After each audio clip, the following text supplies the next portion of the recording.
make sure that when you choose your pens, you choose one that has a thin line and one that has a slightly thicker line, so that when you're doing your outside lines, you can even double up on it and see more of a contrast.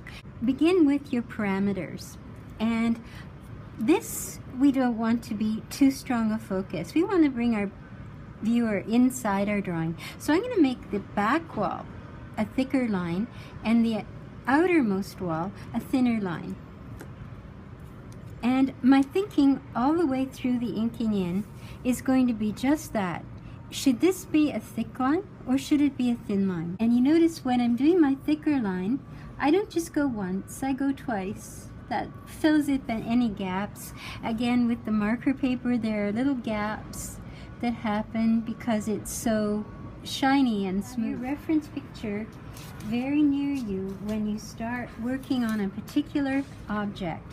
Also to have near you, this is a sphere, so if I can find this on here, I'm going to use it so that it helps me to get a more accurate ellipse here. And some of this, it's tiny, so you really have to do it by hand. I'm using my thin line to start with. I'm going to see if I can find something for the bottom of this. That seems pretty good. And I'm lining up the center of this template with the center of my light. I can still see it. I've got a piece of paper between my drawing, my grid drawing underneath, and this drawing over top. So I'm seeing just hints of it. It's not interfering too very much.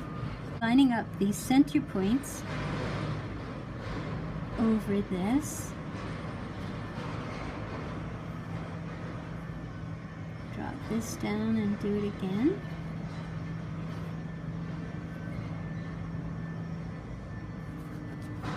And I have a lot of filigree in here. I'm just going to indicate some of that. I'm going to use this ellipse to help me draw across here.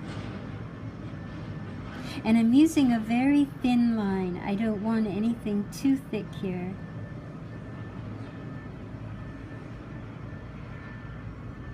I just need to indicate a bit of texture.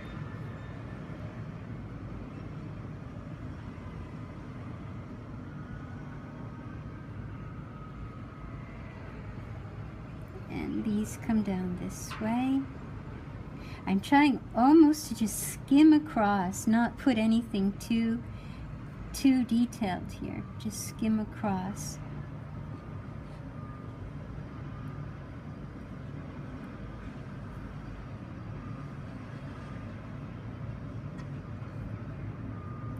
And then later I'll decide whether this is important enough to make it a thicker outline. Now I have the frame of my window, which I'm going to do in a thicker line. Before I assess that light fixture, I'm going to let it dry.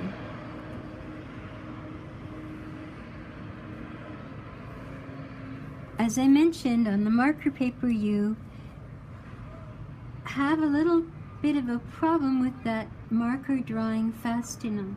So our window frame is a little thicker than our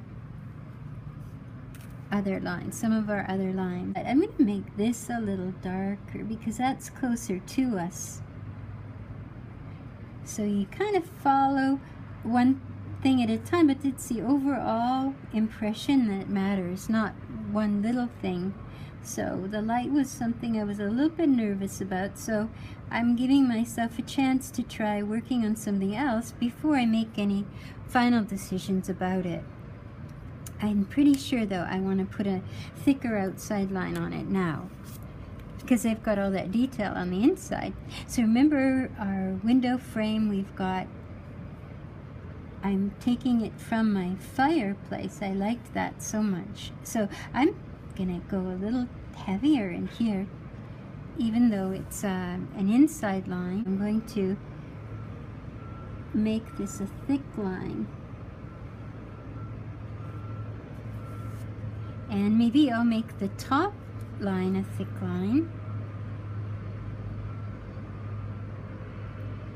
as well. I'm using the same mark. It would be a little different, but if I did it freehand, it wouldn't match some of these other things I've done, so with the ruler and so on. So I'm gonna make do with what I have. And now this will be a thin line. These are called tangents, when two things line up and it's hard to tell whether one thing is in front or one thing is behind. You have to do other little things so that you get a better idea of what's happening. Now it may seem like these are just wild guesses, but it has to do with where you want the focus to be. And it's not really the drapes, it's the window frame that I'm interested in. So I'm just not sure how much detail or how much emphasis I want to give my draperies. You might have a different situation altogether. Your draperies might be the most beautiful thing in the room and the thing that you want to talk about the most. And in that case, you might emphasize your draperies in a way that I'm not, with a much heavier line. Now, I think that's weighty enough.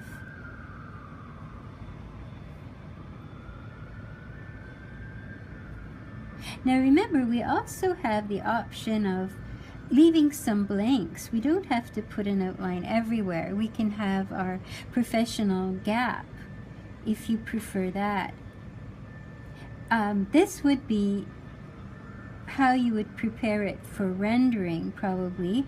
You would put, notice I'm trying not to make these all the same size or the same distance apart.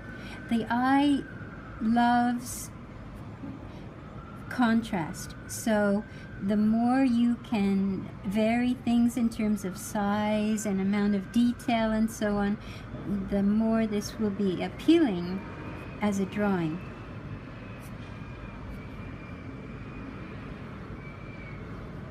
Now I got a little warble there, but that's okay. It's cloth, so I can warble.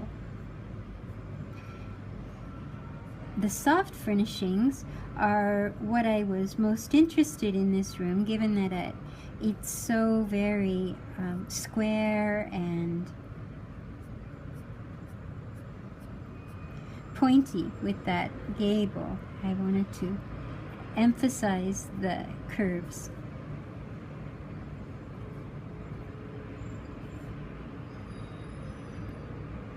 Same thing too, if you're puddling drapery on the floor, try not to get things that look too much the same size in terms of your puddles. There's a lot to think about. You've got to do this consciously, otherwise you'll end up with a very stilted drawing, and we want to have as much energy here as we can. Okay, I'm going to go back now to my light fixture and heavy up my outside lines, and maybe I can do a little jittery now just to show that they're gems, they're stones, or crystals. They're crystals, that's what they are. So I'm just gonna do a little bit. That'll help make sense of some of that texture I put on the inside. On the outside of her, I'm just gonna do, sometimes, I don't know, it depends on your temperament, but I find it easier to do one thing at a time. I focus on one job at a time and then move on to the next. So my job now is to put in all my light lines. I'm looking just at my light lines, and I don't want her to look like a sausage, so I've got to be, these are important. They're important lines. And you can only avoid the hands for so long. You got to get in there and make them as simple as you can. And if you've got your reference picture nearby, that might help as well. You're always doing the best drawing that you can, trying over and over again to simplify if that's what it takes, or to add more detail if that's what you think it takes.